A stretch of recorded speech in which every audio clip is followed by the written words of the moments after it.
1. A peaceful garden. Birds twittering. Early afternoon. Flowers and plants. A section with a slate deck on which is placed a wrought iron table and 2 chairs. There's a pitcher of iced tea on the table. Each of the 2 men present sips periodically from a glass of the beverage in front of him. They are pensive for a long moment, as if considering something that has already been said.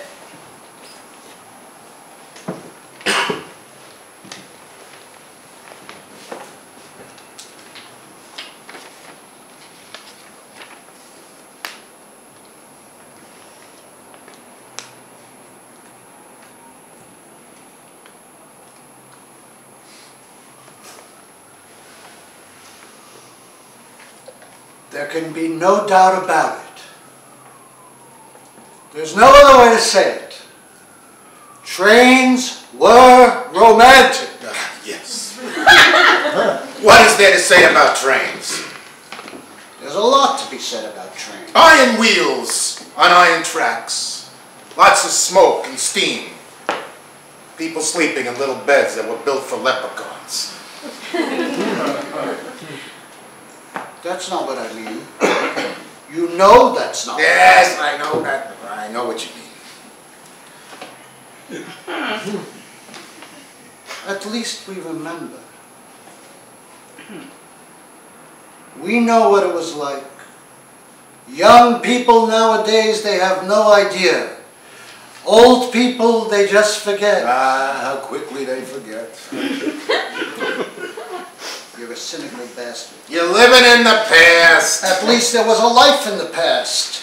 There's no life anymore. You keep saying at least. At least I keep saying it. I just said it. So you did. What good does it do? It keeps me alive. There's nothing left to keep me alive. You're a persecuted artist. Is that what you are? A persecuted artist. I'm an old actor drinking iced tea. That's what I An unemployed old actor drinking iced tea. I could be doing a mediocre play in Seattle, but who the hell wants to be doing a mediocre play in Seattle? It beats the shit out of heavy lifting. I don't have to do that either. If it comes to that, I will do a mediocre play in Seattle. Your point of view would only make sense if there was something out there besides mediocrity, but there isn't. Nobody wants Moby Dick, Mike. They want, ha ha, bloop bleep, and into her tent I'll creep. They want to laugh at one-liners and cry because a little kid fell down a well. It's the late afternoon of Western civilization. The late afternoon, the night has already come and gone. There we were. It was an early afternoon evening in Chicago. The snow was swirling and the wind was coming off the lake. At Union Station, the platform was all abustle with trunks and luggage. You could smell the damp wool of dry-cleaned coats. The 20th Century Limited was wheezing lustily on the tracks.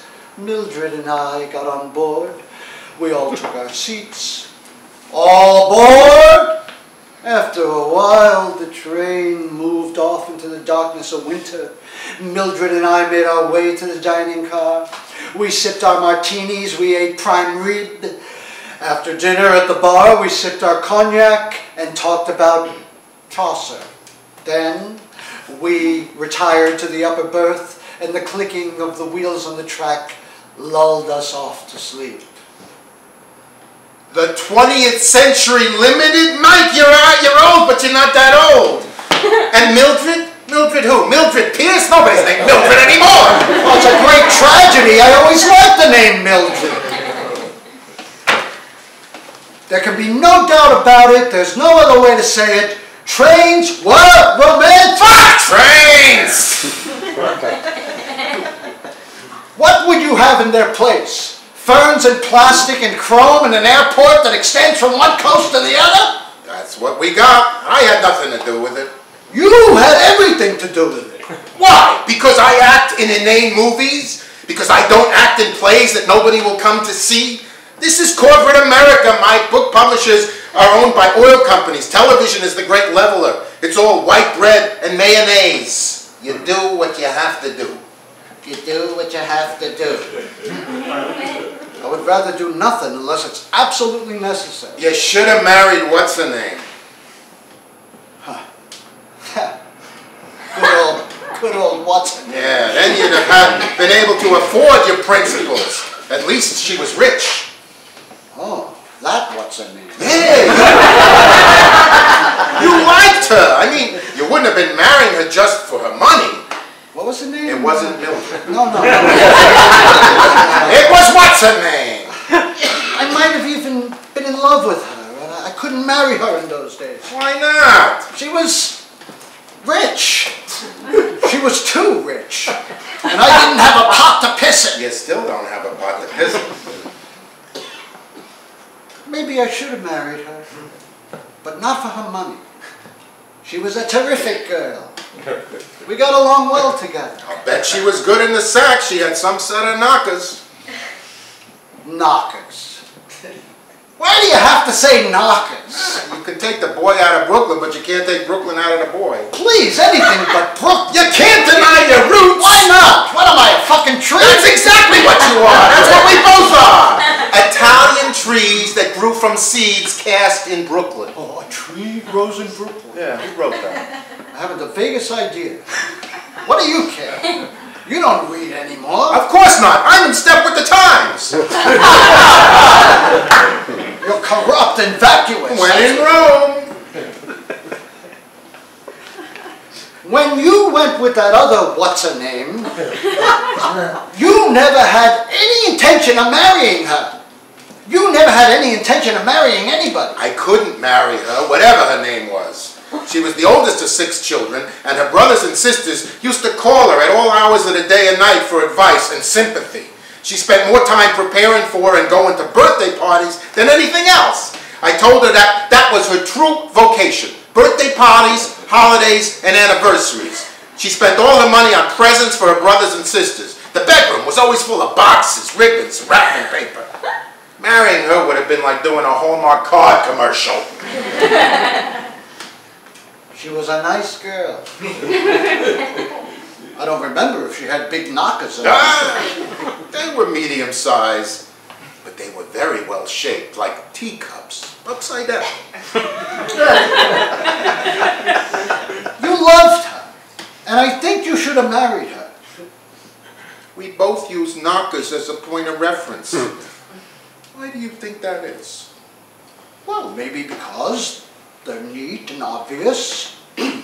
Talking about the rest of the plumbing can get messy. You might as well stay abreast of the subject at hand. Keep the meat of the matter right up front. Listen to this. I can't believe what I'm saying. You managed to drag me back into the Brooklyn streets after all. We had good times in those streets. We were just kids. We didn't know any better, and it was vulgar, stupid. We were like wild animals. We should have been locked in cages. I know, but it was fun. Remember that night? We must have been about 16. Me and you and a bunch of the guys were standing in front of the ice cream parlor. The girls were all inside drinking their cherry cokes, and you were doing your Gene Krupa on the mailbox. And you were doing Harry James with your mouth. The truck pulled up. It said Fasolino's bananas on the side of it, and we weren't even suspicious. All of a sudden, the back opened up, and all these gavones from Fort Hamilton Parkway jumped out with bats and chains. I thought we were going to get killed.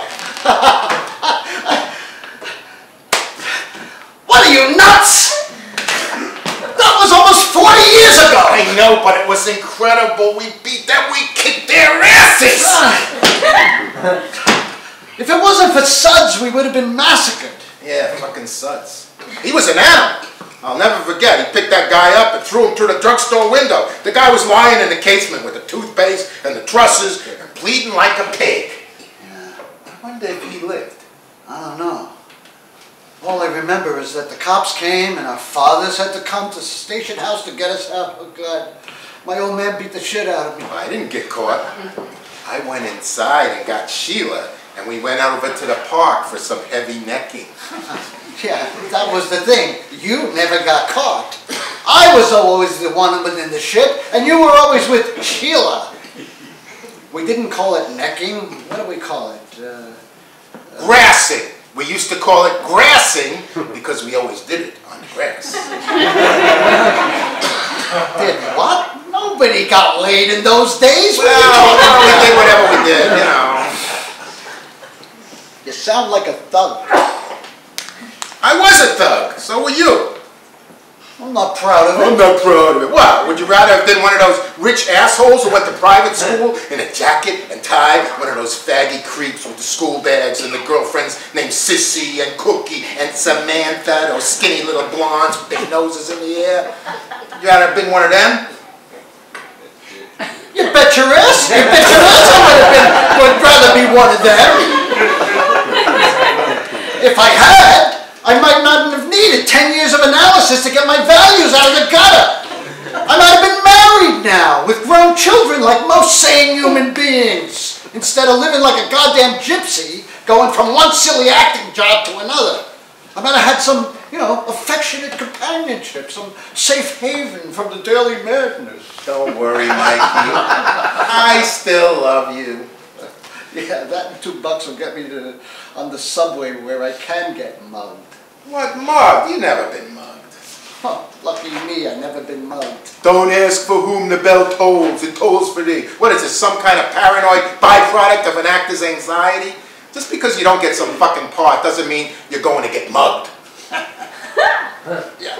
And don't forget, wear your rubber or you might get AIDS. And stop smoking and eating hamburgers or you're going to get a heart attack. I don't smoke. You never smoked. I was always the one who smoked. I got to stop smoking. It's going to be the thing that kills me.